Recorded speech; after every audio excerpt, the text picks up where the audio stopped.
من الشیطان الرجیم بسم اللہ الرحمن الرحیم یا ایھا الذین آمنوا توبوا الی اللہ توبۃ نصوحا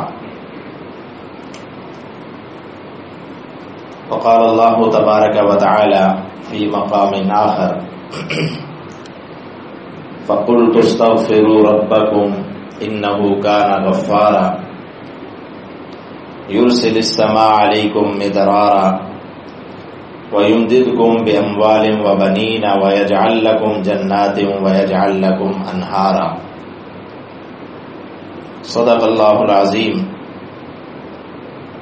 قال النبي صلى الله تعالى عليه وسلم التائب من الذنب كمن لا ذنب له أو كما قال عليه الصلاة والتسليم. صدق اللہ العظیم وصدق رسولہ النبی الامی الکریم ونحن على ذلك من الشاہدین والشاکرین والحمد للہ رب العالمین. اللہم صل علی سیدنا ومولانا محمد وعلى آل سیدنا ومولانا محمد وبارک وسلم وصل علیہ. عصیاں سے کبھی ہم نے کنارہ نہ کیا، عصیاں سے کبھی ہم نے کنارہ نہ کیا، پر تو نے دل آزردہ ہمارا نہ کیا. ہم نے تو جہنم کی بہت کی تدبیر، لیکن تیری رحمت نے گوارا نہ کیا. واجب الاحترام معزز سامعین، توبہ اور استغفار کی فضیلت، اہمیت ہمارے آج کے خطبہ کا عنوان ہے. اللہ تعالیٰ مجھے حق اور سچ کہنے کی اور ہم سب کو اس کے مطابق عمل کی توفیق عطا فرمائے. رمضان المبارک کا یہ آخری عشرہ، اور اس عشرے میں اللہ رب العالمین کی رحمت، مغفرت، بخشش اور جہنم سے آزادی کے پروانے ایک مسلمان کو، ایک ایمان والے کو جاری ہوتے ہیں. یہ وہ سنہری موقع ہے جو اللہ تعالیٰ ایک گنہگار انسان کو میسر فرماتے ہیں کہ وہ اپنے رب کے سامنے پیش ہو، اپنے گناہوں کو اپنے رب سے بخشوائے، اپنے کیے ہوئے پر ندامت کا اظہار کرے، جو کچھ وہ کر چکا اس پہ اللہ سے معافی مانگے، اور آئندہ کے لیے اپنی زندگی کو صحیح خطوط پر استوار کرے. توبہ اسی چیز کا نام ہے. اس کا لفظی معنی بھی رجوع کرنا ہوتا ہے، واپس لوٹنا ہوتا ہے، گناہوں سے جان چھڑانا ہوتا ہے. عام طور پہ ہم توبہ اور استغفار دونوں الفاظ کو، اصطلاحات کو اکٹھے استعمال کرتے ہیں، لیکن علماء نے لکھا کہ اصل توبہ ہے اور استغفار اس کی طرف جانے کا ایک راستہ ہے. استدلال قرآن کریم کی ایک آیت سے فرماتے ہیں، جس میں اللہ رب العالمین نے ارشاد فرمایا کہ فاستغفروہ ثم توبوا الیہ، کہ اللہ سے استغفار کرو، استغفار اللہ سے مانگو، بخشش مانگو اللہ سے، اور پھر اس کی طرف رجوع کرو، توبہ کرو. وہ استغفار پہلے ہے کہ اپنے ماضی کا ریکارڈ جو ہے وہ صاف کروایا جائے. استغفار غفرہ سے نکلا ہے، اور غفرہ کا ایک معنی یہ ہے کسی چیز کو چھپانا. جب انسان استغفار کرتا ہے تو گویا وہ اللہ تعالیٰ سے اپنے گناہوں کی معافی کروا کے اپنے گناہوں کو چھپا لیتا ہے، پردہ ڈلوا دیتا ہے اس پر. تو استغفار ایک الگ چیز ہے اور توبہ الگ چیز ہے. استغفار میں اپنے ماضی کے گناہوں کو اللہ سے معاف کروانا، اور توبہ یہ ہے، اب دیکھیں توبہ اللہ تعالیٰ نے قرآن کریم میں انفرادی اور اجتماعی دونوں طرح سے انسانوں کو، مسلمانوں کو، اہل ایمان کو مخاطب کر کے فرمایا کہ انفرادی طور پہ بھی توبہ کرو اور اجتماعی طور پہ بھی توبہ کرو.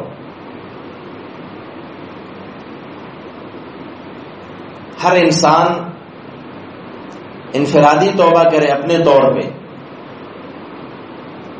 اور اجتماعی توبہ کا بھی حکم دیا، یا ایھا الذین آمنوا توبوا الی اللہ توبۃ نصوحا. ایمان والو اللہ کے سامنے آ کر توبہ کرو اور پکی توبہ کرو. اور ایک جگہ فرمایا توبوا الی اللہ جمیعا ایھا المؤمنون لعلکم تفلحون. اے ایمان والو سب کے سب مل کر توبہ کرو تاکہ تم کامیاب ہو جاؤ. اور قرآن کریم میں اللہ تعالیٰ نے بہت ساری جگہوں پر توبہ کرنے والوں کے لیے، ایمان لانے والے، توبہ کرنے والے اور اپنی اصلاح کرنے والوں کے لیے اللہ تعالیٰ نے بخشش کا وعدہ فرمایا. لیکن آپ نے دیکھا کہ اللہ فرماتے ہیں توبہ صرف توبہ نہ کرو، پکی توبہ کرو، توبۃ نصوحا. یہ توبہ نصوح کیا ہے؟ اس کی تفسیر میں مفسرین نے لکھا کہ پکی توبہ جو ہے، جس کو توبۃ نصوحا کہا گیا، اس کی 3 شرائط ہیں. 3 شرائط کے ساتھ توبہ کی جائے تو وہ توبہ نصوح ہے. پہلی یہ ہے کہ انسان جو کچھ ہوا اس پہ ندامت کا اظہار کرے، کہ بحیثیت ایک مسلمان، بحیثیت رسول اللہ صلی اللہ علیہ وسلم کے امتی، اور جو بھی اس کا منصب ہے اس کو سامنے رکھتے ہوئے، اپنے مقام اور مرتبے کو سامنے رکھتے ہوئے وہ ندامت کا اظہار کرے، نادم ہو اپنے کیے پر. اور ایک حدیث کے مطابق توبہ کہائی پشیمانی کو کہا گیا کہ پشیمان ہونا، نادم ہونا، یہی اصل میں توبہ ہے. تو یہ ندامت کا اظہار کرنا. اور دوسری چیز کیا ہے کہ جو گناہ وہ کر رہا ہے، جس میں وہ مبتلا ہے، اس گناہ کو چھوڑ دے. پہلے اس کو چھوڑے، پھر اس کے بعد اللہ کے دربار میں توبہ کی درخواست کرے، معافی کی درخواست کرے، گناہ کو چھوڑ کر آئے. اور تیسری چیز کیا ہے؟ آئندہ کے لیے اس گناہ کو نہ کرنے کا عزم کر کے توبہ کرے، کہ میں یہ عہد کرتا ہوں کہ میں آج کے بعد یہ گناہ نہیں کروں گا. توبہ کرتے وقت انسان کا یہ عہد، اس پہ وہ قائم اور کاربند ہو. ہاں بعد میں پھر ہو جائے گناہ، پھر توبہ کرے، لیکن وقت توبہ یہ ارادہ مصمم ہونا چاہیے کہ میں آج کے بعد اس گناہ کے قریب نہیں جاؤں گا. یہ نہیں ہے کہ توبہ کرتے وقت بھی ہو کہ چلو ابھی کر لیتا ہوں پھر دوبارہ کروں. اس وقت یہ پکی نیت اور ارادہ ہو کہ میں اب یہ گناہ نہیں کروں گا. ہاں انسان ہے، نفس سے مغلوب ہو جاتا ہے، شیطانی وسوسوں سے مغلوب ہو جاتا ہے، جہالت میں پڑھ کر دوبارہ پھر وہ گناہ کر لیتا ہے، وہ پھر اللہ سے معافی مانگے. اللہ رب العالمین تواب ہیں. یہ اللہ رب العالمین کی صفت ہے کہ وہ تواب ہے. اور تواب کا مطلب کیا ہے؟ بار بار توبہ قبول کرنے والا. غافر الذنب وقابل التوب شدید العقاب ذی الطول. اللہ غافر الذنب ہے اور قابل التوب، توبہ قبول کرنے والا ہے. حدیث مبارکہ میں آتا ہے اللہ کے حبیب صلی اللہ تعالی علیہ وسلم نے فرمایا کہ اللہ رب العالمین دن کو ہاتھ پھیلا کر بیٹھے رہتے ہیں، رات کے وقت گناہ کرنے والوں کی توبہ کا انتظار کرتے ہیں، اور رات کے وقت انتظار فرماتے ہیں دن میں گناہ کرنے والوں کی توبہ کا، یہ کب رجوع کرتے ہیں، کب واپس لوٹتے ہیں۔ اللہ رب العالمین قرآن کریم میں ارشاد فرماتے ہیں انما التوبۃ علی اللہ للذین یعملون السوء بجہالۃ، توبہ تو ہے ہی ان لوگوں کے لیے کہ یعملون السوء بجہالۃ، جو جہالت میں نادانی میں آ کر گناہ کرتے ہیں، ثم یتوبون من قریب، اور پھر جیسے ان سے گناہ ہوتا ہے انہیں فوراً احساس ہو جاتا ہے کہ مجھ سے غلط ہو گیا۔ یہ احساس ہونا یہ بھی ایمان کی علامت ہے، یہ بھی تقوی کی علامت ہے، پرہیزگاری کی علامت ہے، ورنہ لوگوں کو سالہ سال گزر جاتے ہیں کبھی احساس بھی نہیں ہوتا کہ ہم سے کوئی غلطی ہو رہی ہے، ہم سے کوئی کوتاہی ہو رہی ہے، سال میں انہیں کبھی اللہ کے آگے توبہ کا سجدہ کرنے کی توفیق نہیں ہوتی۔ لیکن اللہ فرماتے ہیں اگر ایک انسان سے گناہ ہو جائے اور ثم یتوبون من قریب، پھر وہ فوراً توبہ کی طرف لوٹے، توبہ کرے تو فاولئک یتوب اللہ علیہم، تو اللہ ایسے لوگوں کی طرف اپنی رحمت کی نظر سے رجوع فرماتے ہیں۔ سامعین محترم، ایک اور چیز ہے، اگر آپ کے گناہ کا تعلق جس کی آپ توبہ کر رہے ہیں، جس سے آپ رجوع کر رہے ہیں، آپ اللہ سے معافی کے خواستگار ہیں، اگر تو وہ اس کا تعلق حقوق اللہ سے ہے تو یہ تین چیزیں کافی ہیں کہ آپ اس گناہ کو چھوڑ دیں، اس پہ ندامت کا اظہار کریں اور آئندہ کے لیے عزم مصمم کریں کہ میں اس گناہ کے قریب بھی نہیں پھٹوں گا۔ لیکن اگر اس گناہ کا تعلق، اس زیادتی کا تعلق حقوق العباد سے ہے تو پھر یہ کہنے سے بات نہیں بنے گی کہ اللہ مجھے معاف کر دے، اللہ میں شرمندہ ہوں، میں نادم ہوں۔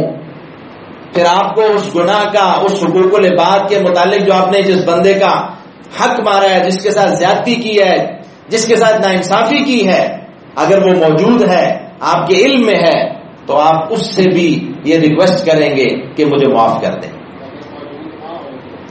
موجود نہ ہو تو اس کے لیے دعا کریں، تو اس کے لیے اللہ تعالیٰ اس کے پاس اس سے معافی مانگیں کہ آپ مجھے حق معاف کر دیں، ورنہ وہ کل محشر کے میدان میں آپ کا گریبان پکڑے گا۔ حقوق العباد کا معاملہ بہت سخت ہے، اللہ اپنا حق اللہ تو معاف فرماتے ہیں، وہ معاف فرمانے والی ذات ہے۔ اس نے یہ اعلان کر رکھا ہے کہ نبئ عبادی انی انا الغفور الرحیم، اے اللہ تو کتنا غفور الرحیم ہے، تو نے بندوں کو یہ خوشخبری سنائی ہوئی ہے کہ اے اللہ، اے میرے حبیب، میرے بندوں کو یہ حکم دے دے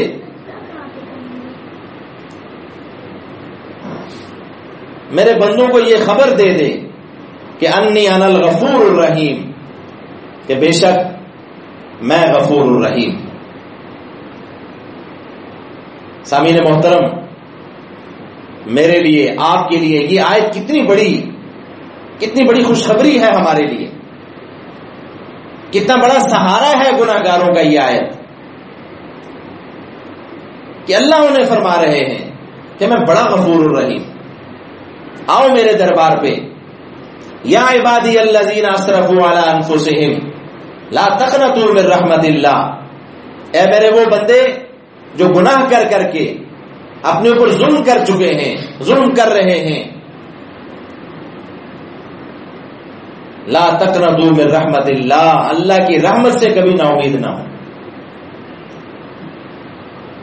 اور فرمایا اسی سے اگلی آیت میں کہ رجوع کرو اللہ کی طرف، اس سے پہلے کہ ان تقول نفس یا حسرۃ علی ما فرطت فی جنب اللہ وان کنت لمن الساخرین، او تقول لو ان اللہ ہدانی لکنت من المتقین، او تقول حین تری العذاب لو ان لی کرۃ فاکون من المحسنین، کہ بجائے اس کے اس وقت کا انتظار کرنا پڑے تمہیں، یا ایسا وقت آئے کہ تم افسوس کرو کہ ہائے کاش لو ان لی کرۃ، ایک بار مجھے واپس دنیا میں جانا نصیب ہوتا، فاکون من المحسنین، تو میں بڑا اچھا اور نیک بندہ بنتا۔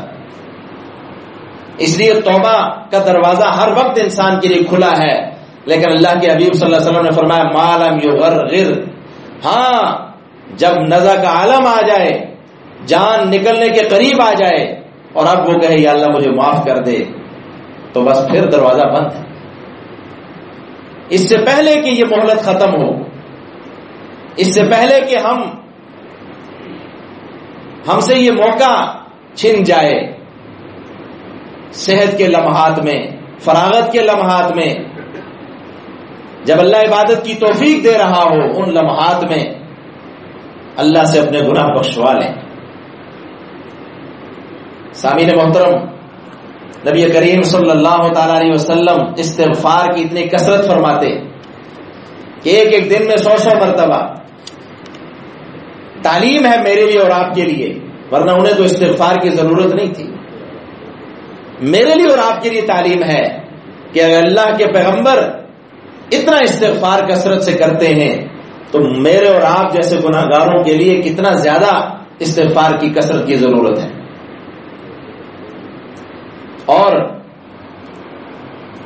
یہ بات بھی کہ یہ استغفار اور یہ توبہ، اس کے صرف روحانی فائدے نہیں ہیں، ظاہری فائدے، اس کے صرف روحانی فائدے نہیں ہیں بلکہ اس کے ظاہری فائدے بھی ہیں، دنیاوی فائدے بھی ہیں۔ اور قرآن کریم کی آیات سے یہ بات پتہ چلتی ہے۔ مثلا ہم دیکھیں کہ حضرت ہود علیہ السلام نے، حضرت نوح علیہ السلام نے جب اپنی قوموں کو توبہ اور استغفار کی دعوت دی تو انہیں جہاں یہ کہا کہ اللہ تمہارے گناہ معاف کرے گا، تمہیں بخش دے گا، وہاں ان سے وہ یہ بھی فرماتے ہوئے نظر آتے ہیں۔ مثلا حضرت نوح علیہ السلام فرماتے ہیں فَقُلْتُ اسْتَغْفِرُوا رَبَّكُمْ إِنَّهُ كَانَ غَفَّارًا، اے میرے اللہ میں نے اپنی قوم سے کہا اپنے رب سے بخشش مانگو، وہ بڑا غفار ہے، وہ تمہیں معاف کرے گا، تمہارے جرم ان پہ پردہ ڈال دے گا۔ اور صرف پردہ ہی نہیں ڈالے گا، اللہ تعالیٰ توبہ کرنے والوں، استغفار کرنے والوں کو اتنا بڑا ریوارڈ دیتے ہیں کہ فَأُولَٰئِكَ يُبَدِّلُ اللَّهُ سَيِّئَاتِهِمْ حَسَنَاتٍ، اللہ ان کے گناہوں کو نیکیوں میں بدل دیتے ہیں۔ کیا اتنا بڑا ریوارڈ کوئی دیتا ہے کبھی کسی کو؟ آپ نے ہم سے کوئی زیادتی کرے، ہمارا کوئی حق مارے، ہم زیادہ سے زیادہ اس کو یہ کہتے ہیں کہ آپ کو معاف کر دیا، لیکن ہم اس کو بدلے میں کوئی انعام نہیں دیتے۔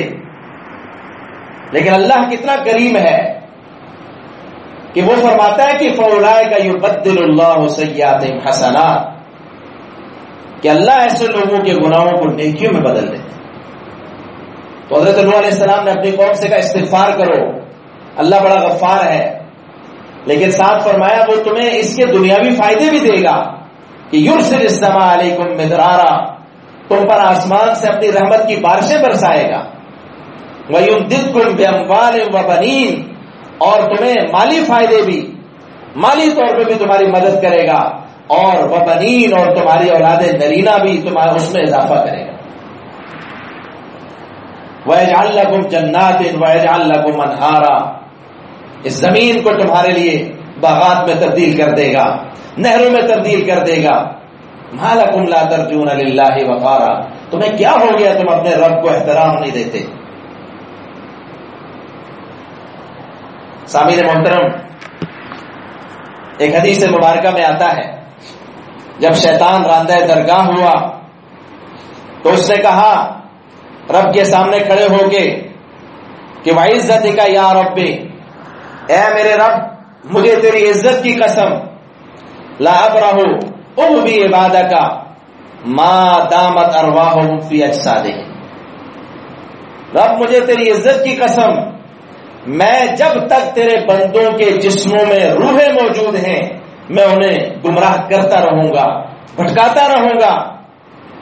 اس نے اتنی بڑی قسم کھا کے یہ بات کی تو پھر اللہ کا جواب سنیے، قال الرب، اللہ نے فرمایا، رب نے فرمایا وعزتی وجلالی، مجھے میری عزت کی قسم، مجھے میرے جلال کی قسم، لا ازال اغفر لهم ما استغفرونی، میں بھی ہمیشہ انہیں بخشتا رہوں گا جب تک وہ مجھ سے بخشش مانگتے رہیں گے۔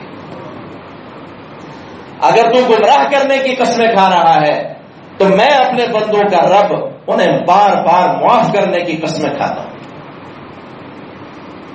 یہ ہے میرے رب کی عطا.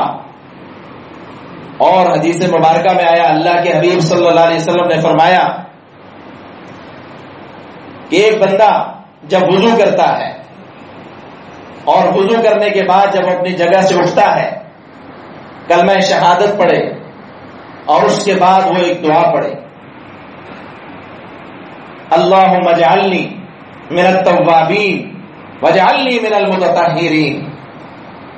فرمایا یہ دعا جو بندہ پڑھتا ہے وضو کرنے کے بعد، اللہ تعالیٰ اس سے فرمائے گا میری جنت کے 8 دروازے ہیں، تو جس دروازے سے مرضی چاہے داخل ہو.